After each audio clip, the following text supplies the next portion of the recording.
네, 우리 다 함께 고린도전서 7장 1절에서 7절 말씀 보겠습니다. 제가 봉독해 드리겠습니다. 너희가 쓴 문제에 대하여 말하면 남자가 여자를 가까이 아니함이 좋으나 음행을 피하기 위하여 남자마다 자기 아내를 두고 여자마다 자기 남편을 두라. 남편은 그 아내에 대한 의무를 다하고 아내도 그 남편에게 그렇게 할지니라. 아내는 자기 몸을 주장하지 못하고 오직 그 남편이 하며 남편도 그와 같이 자기 몸을 주장하지 못하고 오직 그의 아내가 할지니 서로 분방하지 말라. 다만 기도할 틈을 얻기 위하여 합의상 얼마 동안은 하되 다시 합하라. 이는 너희가 절제 못함으로 말미암아 사탄이 너희를 시험하지 못하게 하려 함이라. 그러나 내가 이 말을 하면 허락이요 명령은 아니니라. 나는 모든 사람이 나와 같기를 원하노라. 그러나 각각 하나님께 받은 자기의 은사가 있으니 이 사람은 이러하고 저 사람은 저러하니라. 아멘. 예, 지난 2015년부터 지금까지 오늘 2026년까지 한국의 2030 미혼자들을 대상으로 설문조사를 했습니다. 연애 포기, 출산 포기, 결혼 포기를 하고 살아가겠다고 하는 그런 포기하는 청년들의 비율이 매년 계속해서 높아지고 있습니다. 그래서 요즘 사람들이 특히 결혼을 잘 하지 않으려고 합니다. 최근 합계 출산율을 보니까 최근에 이제 1명이라고 합니다. 1명. 이것도 많이 오른 겁니다, 여러분. 자, 그래서 요즘에 우리 한국 대한민국 남성이 결혼하는 평균 연령이 35.9세이고요. 여성은 32.7세라고 나왔습니다. 우리 왜 예전에는 한 20대 중반, 20대 후반이면 다 결혼을 했잖아요. 근데 요즘에는 30대 중반, 후반이 되어야 결혼을 하는 비율이 많아진다고 하는 것입니다. 그러니까 갈수록 우리 사람들이 결혼을 최대한 미루고 안 하고 갈수록 이 출산하는 이 숫자가 줄어들고 있고요. 이것이 우리 대한민국의 사회적인 현상이 되었고 아예 그냥 결혼을 포기하려고 하는 그런 청년층의 비율이 두드러지게 높아지고 있습니다. 오늘 우리가 이 고린도전서를 읽어보면 오늘 이렇게 우리 한국교회의 이런 출산의 포기 문제, 이 결혼의 문제에 대해서 아주 바울이 집요하게 말씀하고 있습니다. 오늘 우리가 이 본문에 들어가기 전에 왜 이 당시에 고린도 성도들이 이 결혼이라고 하는 주제에 대해서 관심이 많았는지 그 배경에 대해서 우리가 보겠습니다. 여러분, 이 당시에 이 고린도라고 하는 말, 고린도인은요, 고린도 그리스도인들만 사는 것이 아니라 로마인을 비롯해서 잡다한 이방인들이 함께 혼합해서 살아가던 그런 무역 도시였습니다. 그래서 이 동네는요, 이 도시는 혼합주의적인 경향이 많았고 풍요로웠지만 많은 사람들이 섞여서 많은 문화가 왕래하다 보니까 성적으로 매우 문란한 도시였다는 것입니다. 그래서 이 당시에 고린도 사람이라고 하면 추하고 더러운 사람들, 아주 음란한 사람들이라고 불렸다고 합니다. 특히 이 사람들은요, 헬라 철학의 영향을 받아서 우리 오늘날 이원론이라고 하죠. 영혼은 깨끗하고 육체는 악하다고 하는 그런 이원론적인 사상을 가지고 있었다고 합니다. 근데 이 이원론적인 사상은요, 우리 이 성경과는 전혀 맞지 않는 그런 사상을 가지고 있었습니다. 그러다 보니까 이 고린도 교회 사람들은요, 이 교회 안에 들어와서 여전히 이런 고린도의 그런 풍습과 문화들, 이원론적인 그런 생각을 가지고 교회 생활을 하게 되었습니다. 그래서 한쪽에는 일명 말해서 쾌락파, 우리가 이 육체를 어떻게든 사용해도 상관없다. 인간의 본능과 육적인 종욕을 만족시키는 것은 결코 나쁜 일이 아니라고 하는 그런 잘못된 믿음을 가진 사람들이 이 교회 안에 있었습니다.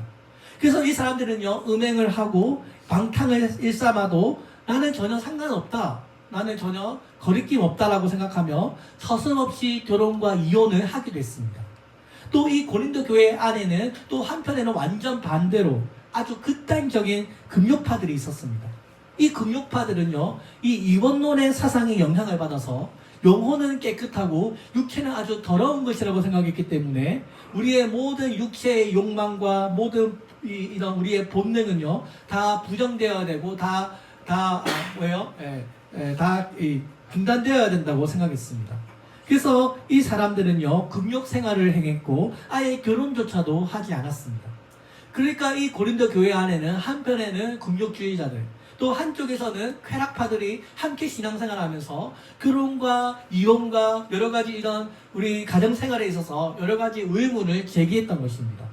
한쪽에서는 육체를 가지고 아주 극단적인 방탕생활을 했고, 또 한쪽에서는 아주 극단적인 금욕주의를 행하면서 결혼제도마저 부정했던 것입니다. 결국 고린도 교회는 이러한 신자들이 결혼의 문제에 대해서 우리가 어떻게 대해야 되고, 여기에 대해서 상당한 혼란에 빠져 있었기 때문에 바울에게 이 문제에 대해서 자문을 구하게 되었던 것입니다. 그래서 오늘 우리가 고린도전서 7장을 읽어보면 결혼 문제, 독신 문제, 이혼 문제, 또 불신자와의 결혼 문제, 과부의 재혼 등에 대해서 다양한 신자들의 고민에 대해서 바울이 권면을 하고 있습니다. 결혼을 꼭 해야 하는가라고 하는 신앙적인 문제로 갈등할 때, 또 이혼을 해도 괜찮은가, 재혼은 어떻게 접근해야 하는가라고 하는, 어떻게 보면 우리의 삶에 굉장히 현실적인 문제에 대해서 바울이 영적인 답을 주기 위해서 오늘 이 편지를 쓰고 있는 것입니다. 오늘 바울이 하고 있는 이 답에는요, 우리의 영적인 삶을 계속해서 유지하기 위해서는 우리의 육적인 삶을 잘 절제해야 한다고 바울이 말씀하고 있습니다. 그리고 바울은요, 이왕이면 결혼하는 것보다는 그래도 독신으로 지내는 것이 신앙생활에 더 유익하다고 말합니다. 왜냐하면 바울은요, 독신으로서의 은사를 받았습니다. 바울은요, 이 부르심에 순종하여 결혼하지 않고요, 주의 복음을 위해서 온 마음으로 충성했습니다.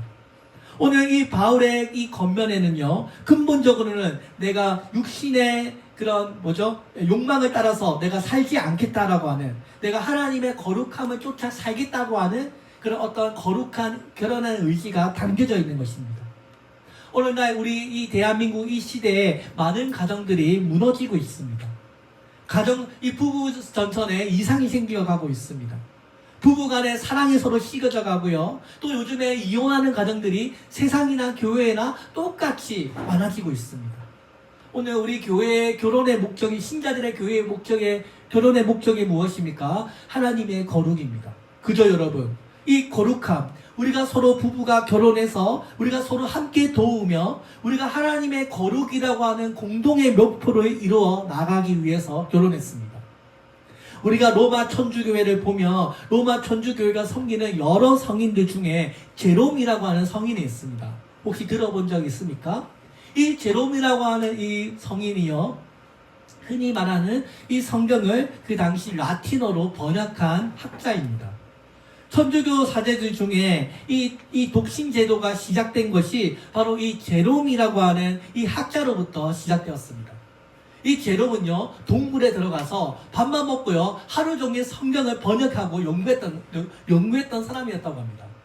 도르래로 음식을 내려다 주면 동굴에서요, 하루 종일 불 켜놓고요, 성경을 번역했던 사람입니다.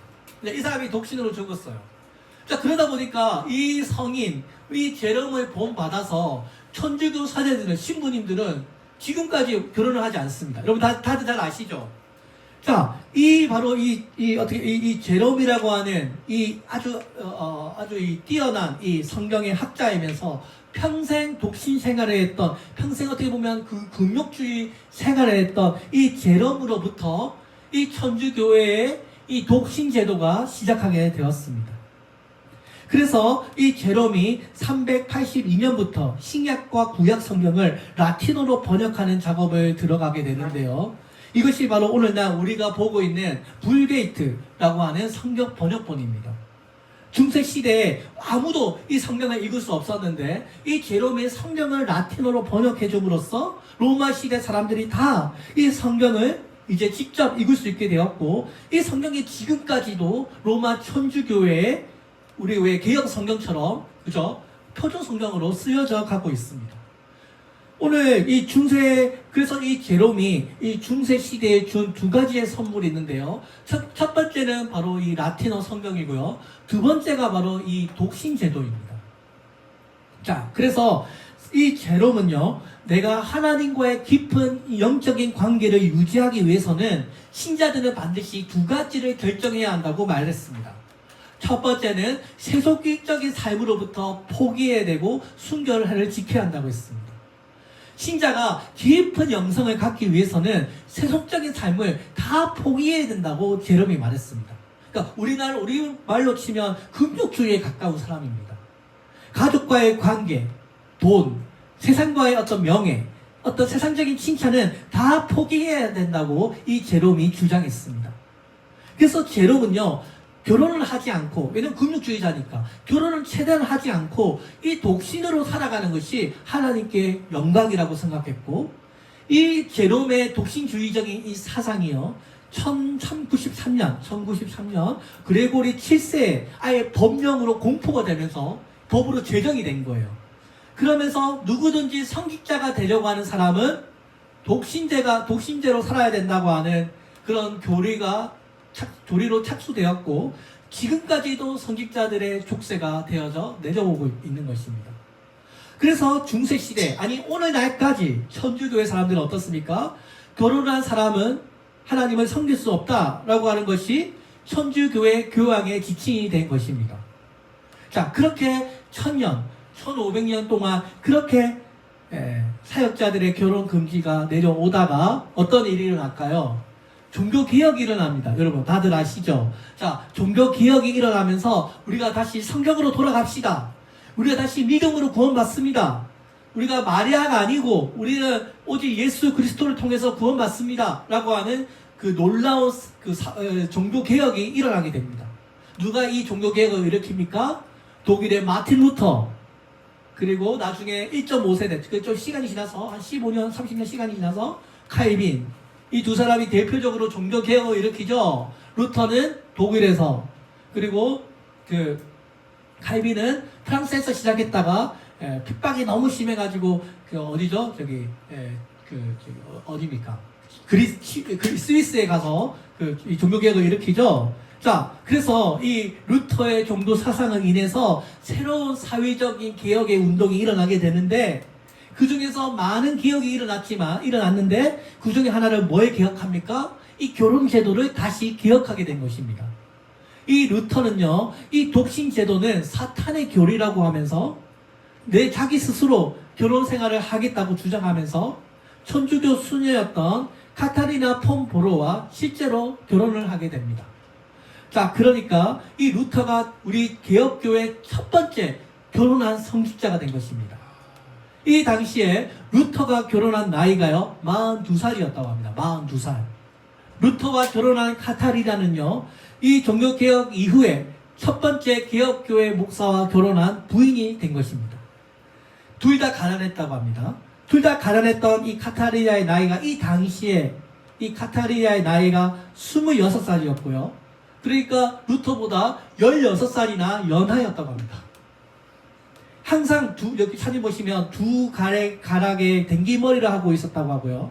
아무도 거들떠보지 않는, 사실 외모적으로는 그렇게 걸출나지 않는 그런 사람이었지만, 루터는 이 카타리나와 결혼을 하게 되었고, 이 카타리나를 통해서 놀라운 하나님의 은혜를 많이 체험하게 되었다고 합니다.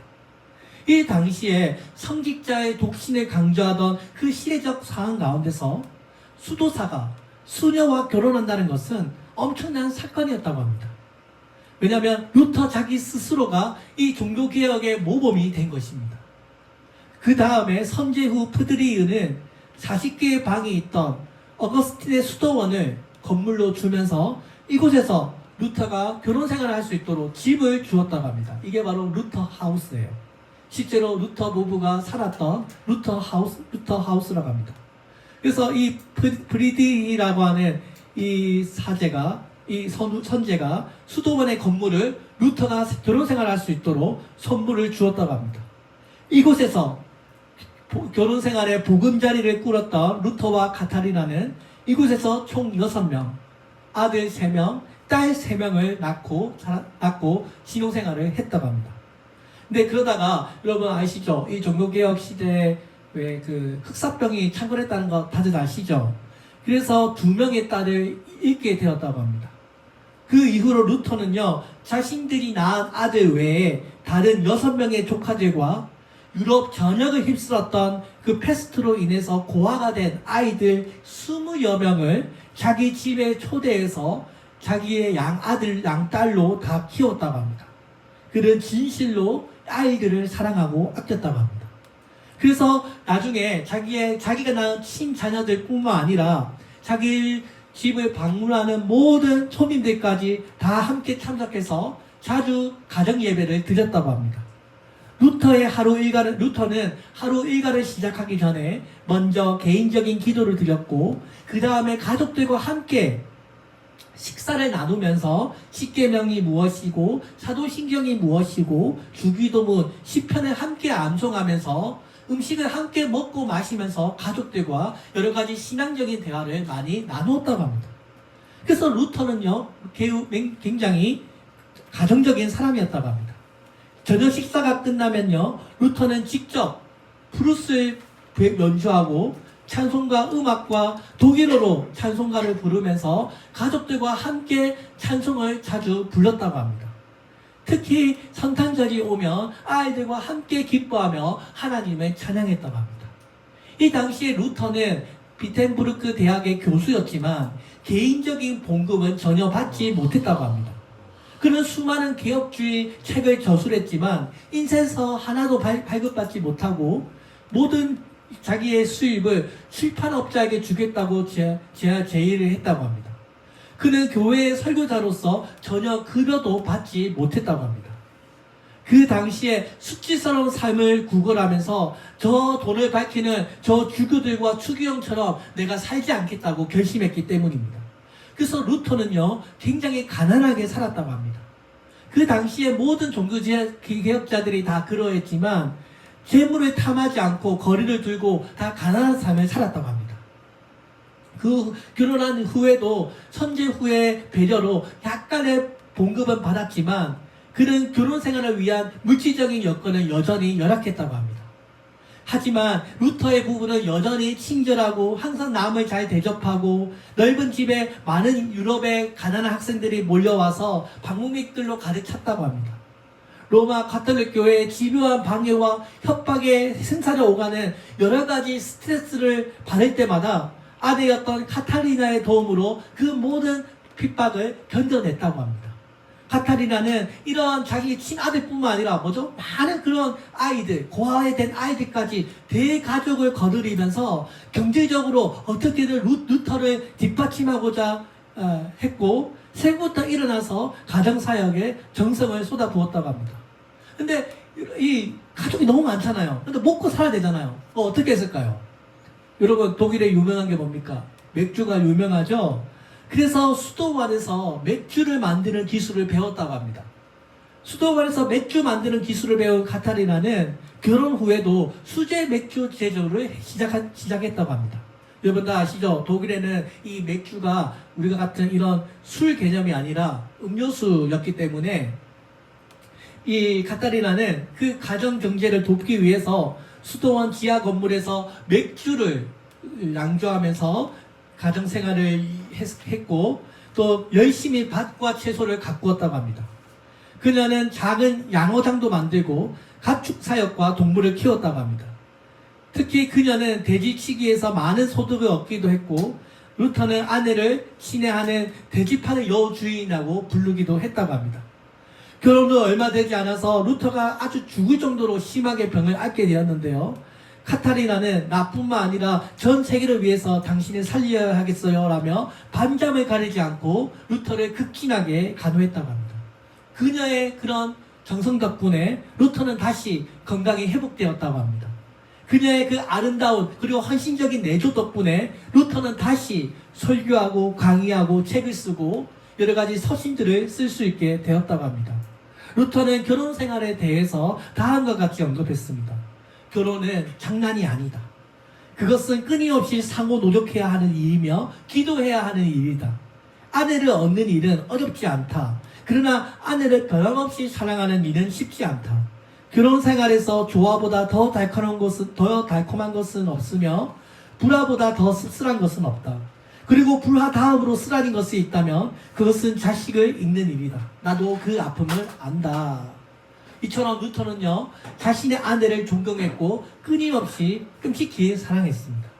그는 이런 말을 했습니다. 나는 프랑스나 베니스를 다 준다 해도 카타리나와 바꾸지 않을 것이요 라고 말했습니다. 그래서 이 루터는 자신의 아내를 나의 사랑하는 캐테, 내 갈빗대, 비텐브르크의 새벽별이라고 불렀다고 합니다. 또 한 명의 사랑꾼이 있습니다. 누군지 아십니까? 바로 프랑스 종교개혁자 존 칼빈입니다. 이 칼빈도요, 원래는 결혼 생활에 크게 관심이 없었다고 합니다. 왜냐하면 목회와 신학적인 연구를 집중하기 위해서 그도 독신 생활을 선호했지만 주변 동료들의 권면으로 결혼을 고려하게 되었다고 합니다. 그리고 칼빈의 인생에 있어서도 가장 중요한 사건 중에 하나가 바로 결혼을 한 것입니다. 사실 칼빈도요, 결혼을 하고 싶었지만 결혼을 할 수 없는 상황이었습니다. 왜냐하면 경제적으로 지독히 가난했기 때문입니다. 사례비를 전혀 받지 못해서 친구들이나 아니면 강의 학생들이 모아준 그 돈이 첫 번째 생활비였다고 합니다. 근데 그 돈으로도 빵 한 조각조차 사지 못했다고 합니다. 책을 팔아서 겨우 생계비를 마련했고, 이런 상황 속에서 내가 결혼한다는 것은 사치라고 생각했습니다. 종교개혁이라고 하는 이 막중한 역사적인 사명을 감당하기에는 당신은 반드시 아내가 필요하다라고 하는 주변 사람들의 권유 때문에 결혼을 고민하기 시작했다고 합니다. 1539년 5월 19일 기욤 파렐이라고 하는 편지를 보면 그는 처음으로 결혼에 대해서 언급하게 합니다. 저는 일단 여성의 아름다운 외모에 홀딱 반해서 그녀의 결점들까지 포용하는 그런 지가 없는 사람이 아닙니다. 저에게 매력적인 아름다움은 이런 것입니다. 정숙하고 순종적이고 까다롭지 않고 실용적이고 인내심이 많고 제 건강을 염려해주는 사람이면 좋겠습니다. 이게 이제 처음으로 이 칼빈 편지 찾아보면 처음으로 칼빈이 결혼에 대해서 언급하는 이 편지입니다. 여기 보면 이 칼빈이 여전히 건강이 좋지 않다는 것을 알 수 있습니다. 칼빈은 30대부터 만성 감기에 천식, 소화불량, 위궤양, 시질, 결석, 늑막염, 악성 결핵으로 많은 고통을 받고 있었다고 합니다. 그녀는 칼빈은 자신의 몸은 돌보지 않고 평생 성경 연구와 글 쓰는 일에만 집중했기 때문입니다. 그래서 누가 이런 가난하고 병든 사람과 결혼하겠습니까? 그래서 갈수록 칼빈에게는 아내가 필요하다고 하는 주변의 종교 개혁자들의 그런 권유 때문에 할 수 없이 중매를 받게 됩니다. 첫 번째 소개를 받은 여자는 독일 귀족 출신의 부유한 여인이었다고 합니다. 칼빈에게 있어서 경제적으로 큰 도움이 될 것이라고 생각했습니다. 그러나 칼빈은요, 그녀가 자신의 마음에 끌리지 않았습니다. 두 번째로 소개팅을 받는데요, 두 번째 사람은 프랑스어를 잘하고 부유하지 않으면서 개신교의 신앙을 가진 여인이었다고 합니다. 근데 그녀는 칼빈보다 15살이나 많은 연상녀였습니다. 이 당시에 우리 평균 수명이 40세를 넘지 않던 시대에 46살의 여자와 결혼한다는 것은 칼빈에게 있어서 너무 부담이었던 것입니다. 그렇게 몇 번 소개팅을 받다가 이제는 도저히 내가 할 수 없다고 그만두려고 할 때, 그때 칼빈이 목회하던 그 교회의 성도주 중에 한 명이 눈에 들어오게 됩니다. 그녀는 아들레트라고 하는 가부였습니다. 이들레트는 가부였습니다. 이들레트의 가족들이 칼빈의 신학과 칼빈의 설교에 감화를 받아서 그동안 자기들이 몸담았던 제세례파 교회를 포기하고 개혁신앙을 받아들이게 됩니다. 그런데 불행하게도 1540년에 흑사병이 창궐해서 그녀의 남편이 세상을 먼저 떠나게 됩니다. 아들레트는 남편을 잃은 그 큰 슬픔에 빠지게 되었고, 칼빈은 성심을 다해서 그녀의 아픔을 돌보아 주었다고 합니다. 몸이 허약했던 그녀는 당시에 자크라고 알려진 아들과 주비시라고 알려진 딸을 데리고 가난하게 살고 있었는데요. 많은 고난을 겪으면서도 꿋꿋이 이겨내고 있는 그녀의 그 신앙에 감화를 받게 되었다고 합니다. 이 당시에 칼빈의 나이가 31, 아들 둘 있는 아이가 둘 있는 가부 이들레트와 결혼을 하게 된 것입니다. 이들레트는 이미 결혼을 한번 했던 가부였지만, 그리고 제세례파 출신이었지만 개혁신앙으로 돌아온 신실한 믿음의 사람이었던 것입니다. 제세례파 출신의 가부와 개혁교회를 이끌고 있는 칼빈의 결혼은 주변 사람들에게 있어서 아주 충격적인 일이었습니다. 그러나 두 사람은 9년 동안 아주 행복한 결혼 생활을 했다고 합니다. 근데 그녀도 병 때문에 일찍 떠나게 됩니다. 이후에 칼빈은요, 재혼하지 않고 평생 독신으로 살아갔다고 전해집니다. 칼빈은 한 여인의 남편이자 두 아이의 아버지로서의 새로운 삶을 시작하게 된 것입니다. 이들레트는 신실했고 헌신적이었습니다. 그리고 이 둘 사이에 리틀 자크라고 하는 아이를 낳게 되지만 2주 만에 그 아이가 죽게 됩니다. 3년 뒤 딸이 태어나지만 다시 죽게 되고요. 그로부터 2년 뒤 이들레트는 39살의 나이에 세 번째 아이를 낳게 되지만 또 죽게 됩니다. 그러니까 여러분, 주변에 있는 사람들이 뭐라고 말했겠습니까? 저 부분은 하나님께 저주를 받아서 후손을 남기지 못했다고 하는 그런 악소문을 끊임없이 괴롭혔다고 합니다.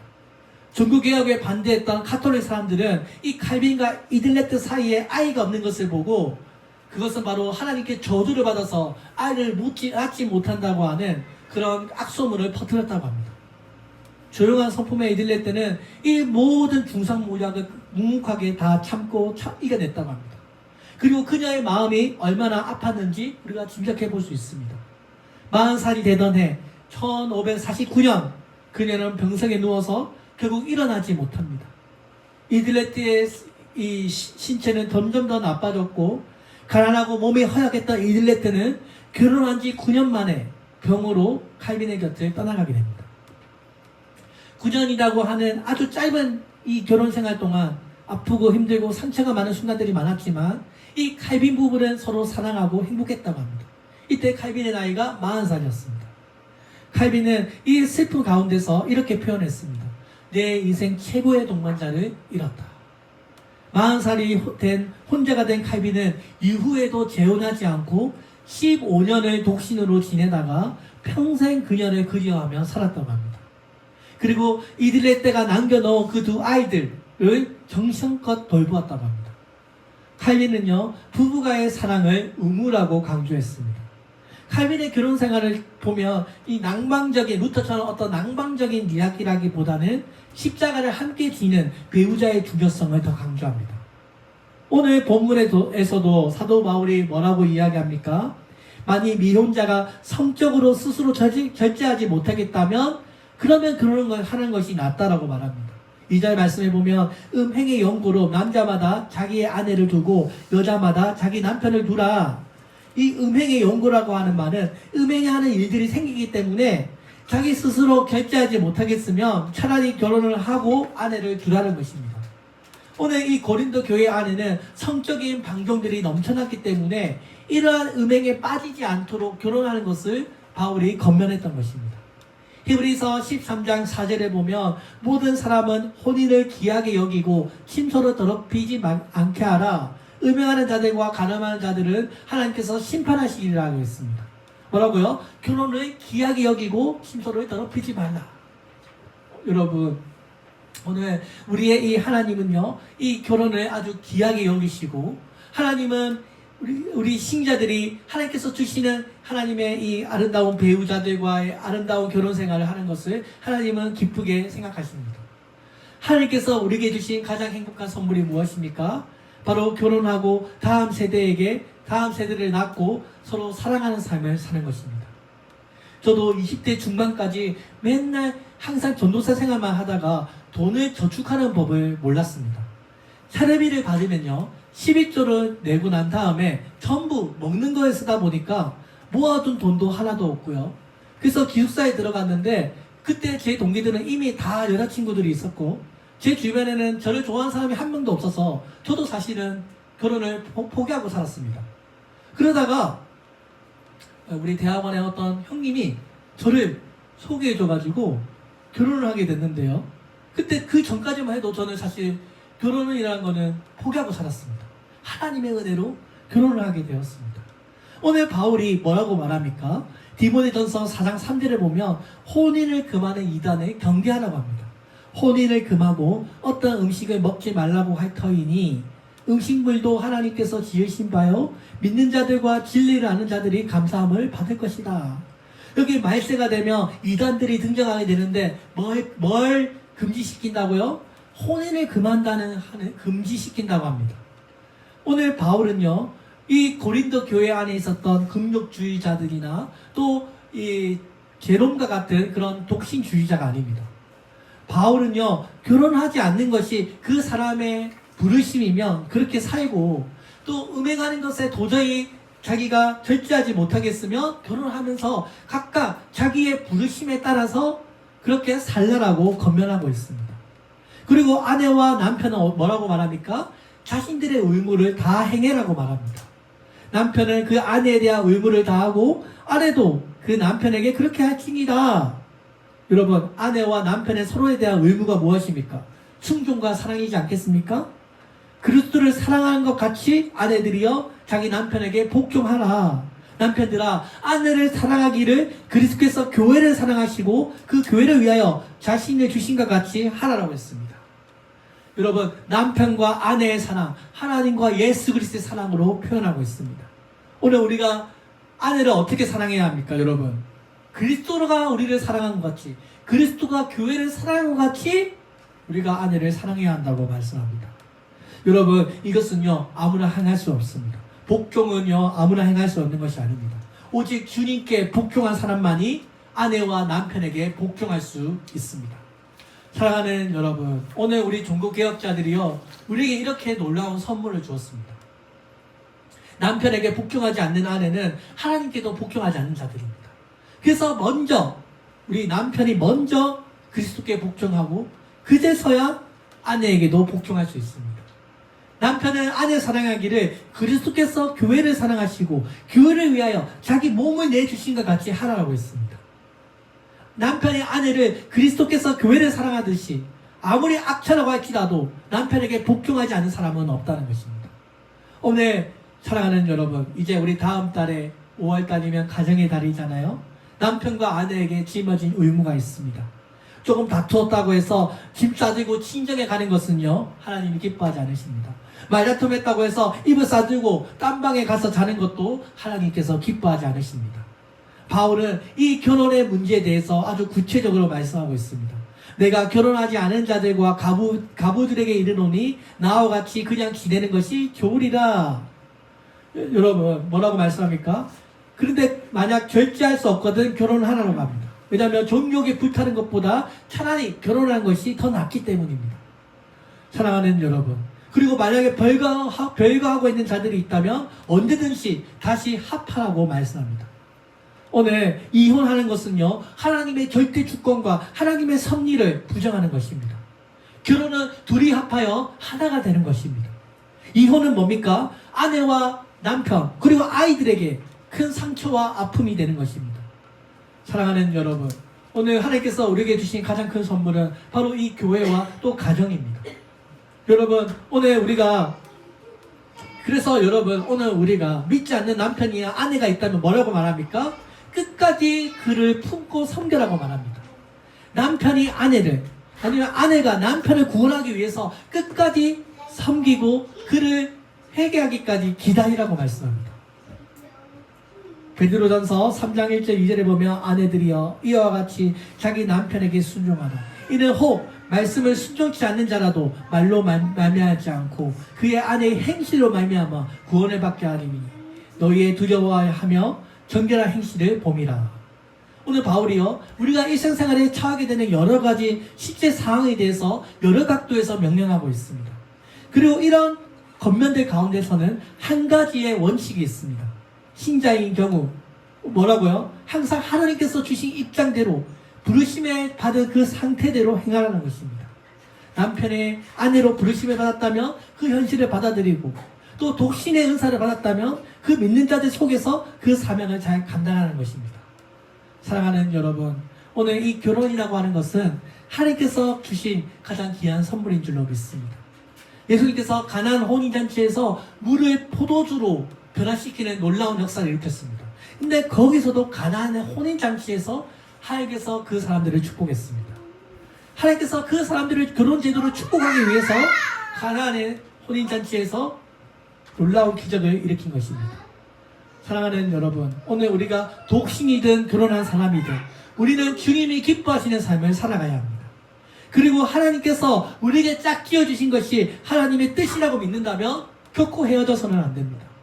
우리가 어떤 상태의 부르심을 받았든지 간에 우리는 하나님의 말씀에 순종하며 하나님이 기뻐하시는 삶을 살아가야 합니다. 마치 예수 그리스도께서 십자가를 지고 그 제자들의 허물까지 사랑하셨던 것처럼 오늘 우리가 상대방의 허물까지도 우리 교회의 성도들의 허물까지도 사랑할 수 있는 그런 믿음의 사람들이 되시기를 주의 이름으로 축원드립니다. 네, 기도하겠습니다. 하나님 아버지 감사합니다. 그런 것이 하나님 앞에서 하나님 우리의 개인의 삶과 우리의 가정이 하나님이 기뻐하시는 거룩한 가정으로 세워져 나가는 것을 하나님께서 기뻐하실 줄로 믿습니다. 날마다 세상의 유혹과 시험들 가운데서 하나님 우리의 몸을 지키고 우리의 가정을 지키고 우리가 거룩하게 살아갈 수 있도록 하나님 우리의 발걸음을 인도하여 주시옵소서. 감사드리며 예수님의 이름으로 기도드립니다. 아멘.